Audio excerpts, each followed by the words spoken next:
Welcome back to the Redraft Show, brought to you by FFD Fantasy. We're here today to get into the wide receiver rankings. So we're going to talk about the Pleasure Chest champions, the Chev GPT Pleasure Chest champions. We're going to talk about some of the Lost Boys, my least favorite plays of the week. So we're going to get 5 and 5. So I'm going to start with my Pleasure Chest champion number 5 of the week is going to be Matthew Golden. We're going 5-1. Matthew Golden coming in against the Dallas Cowboys in an elite spot for fantasy production. Now, Dallas has given up the most 40-yard completions and second most plays at 20 yards. They allow the second highest passer rating to opposing passers. And Matthew Golden's arrow has been trending up. So he had a huge 34-yard reception. He was close in the game against the Commanders to catching 2 deep bombs, and then the cat's out of the bag then. But we have a guy who's grown in route participation. He got 4 first read targets, 4 first read targets this past week. And so the role is only growing. It's more clear now with Jaden Reed on IR. Matthew Golden's going to be my number 5 player this week against the Dallas Cowboys and my wide receiver 25. And I'm just to clarify, I have him over George Pickens. I have him over Jameson Williams, my bring home the bacon player. I have him over Jacoby Myers and Xavier Worthy and T. Higgins. So I'm really excited. He's just behind Devonta Smith and Ricky Pearsall on the week. So I'm really excited about Matthew Golden. I think that, this combination of his growing role plus the Dallas Cowboys being absolutely willing to give up a bomb at any given time. They've been bombed. It's bombs over Baghdad. Shout out to Outcast. So we're gonna move on to my wide receiver 4 on the week, and it's a guy who I wasn't in on in draft season, but sometimes you got to adjust your takes. So my wide receiver 21 is going to be Tyreek Hill. So he's number 4 on the list. And what we're going to do here is we're just going to take a dive into what the Jets tend to do. Well, they play man coverage at the 7th highest rate in the NFL. And not only do they do that, but they're not very good at it. And they allow 0.94 fantasy points per dropback. Tyreek is 4th in deep targets. This is a team that plays man coverage. It's going to they're going to leave Tyreek Hill. We've still got the whole thing about him catching a pass over 30 yards, I believe. So this is a great spot to do it in a 44.5 point over under where we could very easily get over that total with 1 or 2 big plays on either side. And it turns into a barn burner. But that's really weird to think about with Justin Fields and Tua, but it could happen. It could be anything. It could be a boat. My number 3 wide receiver on the week is going to be my 3rd in the countdown, rather. Excuse me. It's going to be Davante Adams. So Davante Adams is taking on the Indianapolis Colts and one of the highest totals on the week. They're sitting here at 49.5 right now, today or tomorrow, yesterday on. You're going to be watching this on Thursday. So, yeah, it's Wednesday right now. Total's 49.5. And Davante Adams is my wide receiver 16, but he's number 3 on this list because I love this matchup this week. So, Davante Adams and a 0.81 P Whopper. You've got Sean McVay dialing it up. Matthew Stafford is as healthy as ever after the bacchiotomy. And they've got a 26.5 point implied point total. So I'm really excited about what Davante Adams is here. The model is much less excited than I am, but to be honest with you, I have him ranked for this week ahead of Jamar Chase, Brian Thomas, and Chris Olave. So obviously I'm really excited about what's going on with, Davante Adams and Matthew Stafford and the mind meld and Puka Nacua and just everything they got going on right now offensively makes me really excited for fantasy purposes. So Davante Adams comes in at number 3 in the Pleasure Chest champions. Number 2 is going to be Emeka Egbuka versus the Philadelphia Eagles. Now, you may say, this is Captain Obvious. Well, maybe not to some people, depending on where you draft him. You could have incredible depth and be facing a tough decision. And we come in and you're just searching, you're on the YouTubes and you're like, hey, this dude says he's got the keys to generational wealth. Right? He's got 5 champions for me. Well, this is the number 2 champion. This is a guy who's going to win you your week this week. And it's going to be Emeka Egbuka. He's finally going to get a featured role. So we'll really be able to see, it's been rare that he's been able to be Batman, but he's more than capable of making all the plays necessary to be an alpha. And with Mike Evans out with the hamstring injury, I just think that he's going to 100% perform against an Eagles defense is still trying to find their way. They lost Darius Slay. It's not been, I mean, they're 21st against fantasy wide receivers. You know, he's a huge upside play this week. He's got a 26.8 upside ceiling according to the model. And Baker Mayfield already has full confidence and trust in him. So no Mike Evans. This is a matchup against Philadelphia that doesn't scare me at all. So yeah, Emeka Egbuka is the number 2 pleasure chest champion on the week. Drum roll, please. My number 1 wide receiver is a guy who I just can't. We're watching a superstar in the making, and it's only a matter of time before everybody really gets hip. I mean, he's doing things. He's doing all the alpha wide receiver things that you would want in an offense. He's got the draft capital. He's got the size. He's got the speed. He's got the incredible catch radius. I'm talking about Tetairoa McMillan, and he's taking on the New England Patriots this week. And they may not have Christian Gonzalez, and they're already 31st against fantasy wide receivers in terms of points allowed. So I'm looking at that as this is a tremendous opportunity for a breakout game. Now, we almost had it last week. Now, if you've seen what's floating around on Al Gore's internet on the Twitter X, man, listen, I'm telling you, it's just like that one dude. I posted about Rondé Gadsden the other day. Like, go get more Tetairoa McMillan. The price of the brick is about to go up. And here's the thing. He's got a 25-point upside. He's had at least 8 targets in every game. And it's just a matter of time before he makes one of those jaw-dropping plays that ends up on red zone to where your idiot league mates or whoever you want to, call out, like analyst, whatever. Somebody that was out on Ted, but it's almost impossible to be out on Tetairoa McMillan at this point. You want to play Tetairoa McMillan? I'm sticking him in every single one of the lineups that I'm doing this week for as far as DFS goes. So Tetairoa McMillan is my number 1 Chef GPT pleasure chest champion of the week. What's good? You know the phrase, the house always wins? Well, not anymore with our new sponsor, ProfitX. ProfitX is America's number 1 sports prediction market.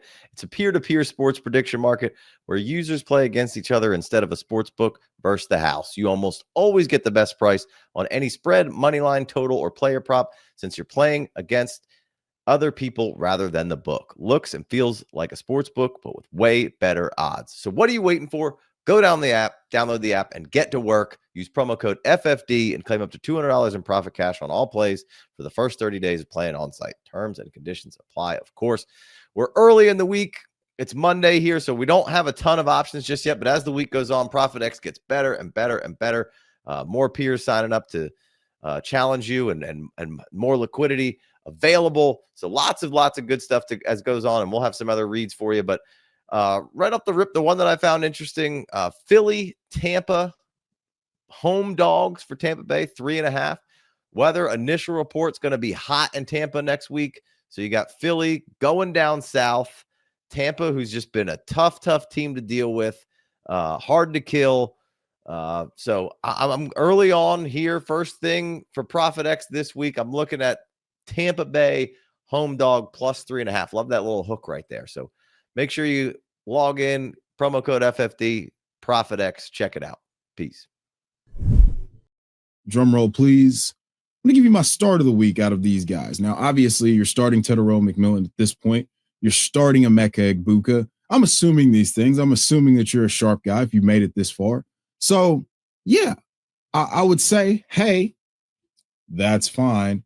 But I'm going to tell you, Matthew Golden is your week winner this week. This is just a match made in heaven.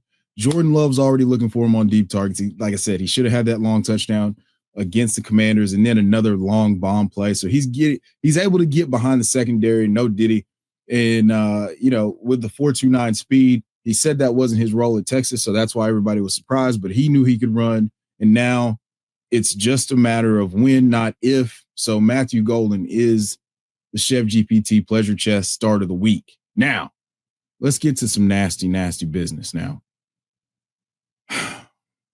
We had fun, okay? And we're still going to have fun. but I'm just going to say fade this at your own risk. All right. We've got 5 guys that I really don't want parts of this week. So these are the Chef GPT Lost Boys. Number 1, Jameson Williams versus the Browns. Now, for various reasons. I mean, it hasn't been the target volume. We haven't gotten enough of the explosive plays. We got 1 game of explosive plays and 2 games where they couldn't really get it. They didn't really force it to Jameson Williams. I'm starting to feel like John Morton may have pulled the wool over eyes, but there's still a lot of time to correct. But this is not the get right spot for Jameson Williams. Jameson Williams, always a threat. And now as a full-time player, this is a degree of difficulty matchup. Either he's going to be faced with Denzel Ward or he's just not going to get targeted. They've allowed the fewest fantasy points to wide receivers. They do have a 27-point implied point total, but that I believe has more to do with the fact that, they're just 8.5-point favorites than it does Jameson Williams popping off a big play. So this is not my favorite spot for him this week. So he's my number 1 sit of the week. And that pains me because he was one of my off-season picks to really break out and blow the doors off of this thing. So we're off to a rough start. Got to admit that. My number 2 sit of the week is going to be DJ Moore. Now, DJ Moore for me is going to be my wide receiver 43. All right. So I'm 18 spots lower than the model. He scored a touchdown last week. The floor is just too low for me at this point. So DJ Moore is my number 2 sit of the week. This is a 47.5-point over-under. I believe this thing has been the keys have been handed over to Rome, and DJ Moore is playing, he's still an explosive player. He's still a really good player, but he's not going to be force-fed 140 targets anymore, I believe. And that does not bode well for his fantasy value. So, number 2, okay, DJ Moore. Sorry about it.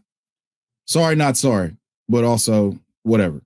Anyway, my number 3 sit of the week is going to be Calvin Ridley. Calvin Ridley taking on the Texans. And this is pretty obvious at this point. It's just been bad for Calvin Ridley.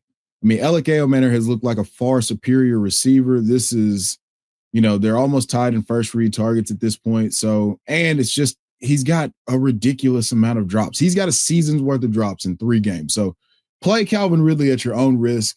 Blessings and peace be unto you, but it's going to be bad for your fantasy team. So he's my number 3 sit of the week.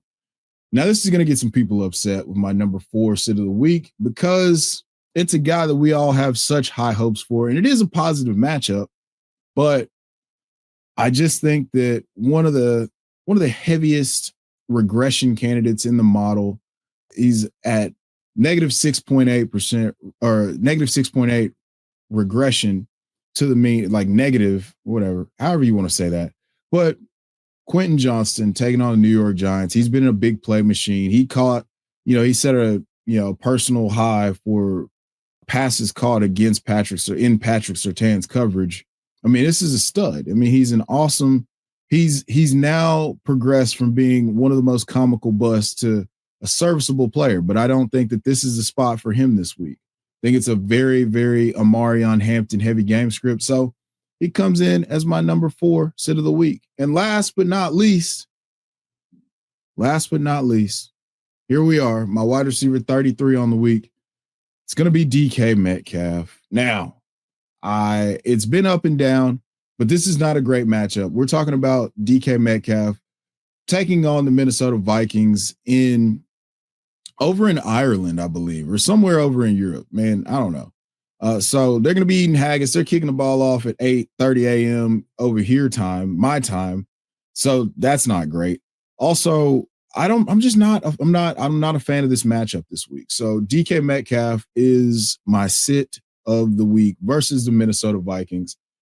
And we went through 10 players. Now let's go back through some of the ranges that some of the sits of the week are in. I mean, Jameson Williams is still my wide receiver 26 on the week. And so it's possible for him to he's my wide receiver 27. So let's go back through and talk through some of those some of those sits of the week. My number one sit of the week being Jameson Williams. So I have him behind Matthew Golden, which some of you might consider sacrilege, but he is still ahead of Jacoby Myers. And I just think that this is not the spot for Jameson Williams. I mean, it's a 0.42 PWOPper, and this is not a team that's given up a ton of big plays in the Cleveland Browns. And that pass rush is absolutely ferocious. So of course he could take a screen to the house or an end around or something like that, but we just can't count on those fantasy points. So that's why we're less interested in Jameson Williams just this week, not season long, just this week. Want to make sure I'm clear about that. As far as DJ Moore goes, I don't like what I'm seeing from an opportunity standpoint. I mean, it's just not, obviously Rome has started to ascend and he's had some really good touchdown luck, but also they're featuring him in the offense. So with DJ Moore, me and the model are opposed because the model has him at wide receiver 25, and I can't get there. So I'm playing him. For me right now, he's behind Keon Coleman, Josh Downs, Michael Pittman, and Rashid Shaheed, as you can see. So with Calvin Ridley, my wide receiver 32 on the week, I mean, we could honestly bump this down. Those are rookie numbers. We got to get those numbers down.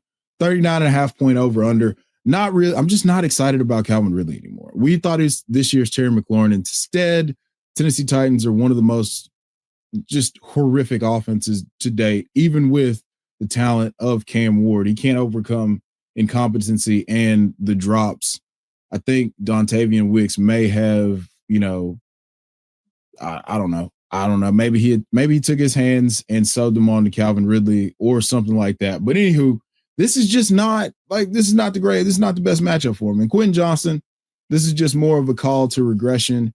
I mean, yes, he is actually a real thing, but I just think that the ball's got to go at some point. We have to have a Ladd McConkey game. And I think that they're not going to have to throw the ball 47 times. And sometimes if you're the big play guy, you get scripted out of that. I feel much better about Keenan. I feel much better about Ladd. So this is just not my favorite spot for Quentin Johnston. And then DK Metcalf, it goes without saying, I'm a DK Metcalf almost denier. Not quite, but we're almost there. So that's the reasoning behind this. And I just, if you're still here, please leave a comment, like, subscribe. Tell me who you agree with. Tell me who you disagree with. If you have your plays of the week, let me know. I'll go over there, leave a comment and follow. So if you made it to the end, as I always leave you guys, there's ball watchers and there's ball knowers. Till next time.